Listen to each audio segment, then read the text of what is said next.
امید ہے کہ آپ لوگ سب خیریت سے ہوں گے۔ آج کچھ لوگ جو ہیں کہ باتیں کر رہے ہیں کہ پاکستان تحریک انصاف کے ساتھ زیادتی ہو گئی، ان کا جو انتخابی نشان تھا وہ چھین لیا گیا اور اس کے علاوہ ان کی قیادت کو سائیڈ لائن کر دیا گیا۔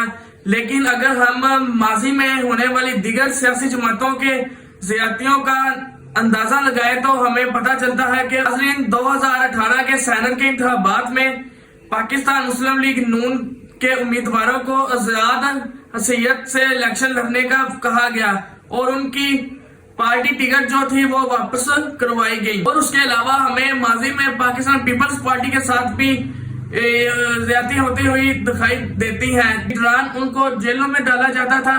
اس قسم کی ہمیں باتیں ماضی میں اس قسم کے شواہد ملتے ہیں۔ جمہوریت صرف اپنے لیے انصاف مانگنے کا نام نہیں ہے بلکہ دوسروں کے لیے انصاف مانگنے کا نام بھی ہے۔ کچھ لوگ اگر تحریک انصاف کے ساتھ ہمدردی رکھتے ہیں تو انہیں جو کچھ ماضی میں دوسری سیاسی جماعتوں کے ساتھ ہوتا رہا ہے اسے بھی ماننا پڑے گا۔ ناظرین، ہمیشہ یاد رکھیں کہ انصاف صرف اپنے لیے نہیں بلکہ دوسروں کے لیے بھی ہونا چاہیے، اور یہی جمہوریت کی بہترین نشانیوں میں سے ایک نشانی ہوتی ہے۔ اپنا خیال رکھیں، شکریہ۔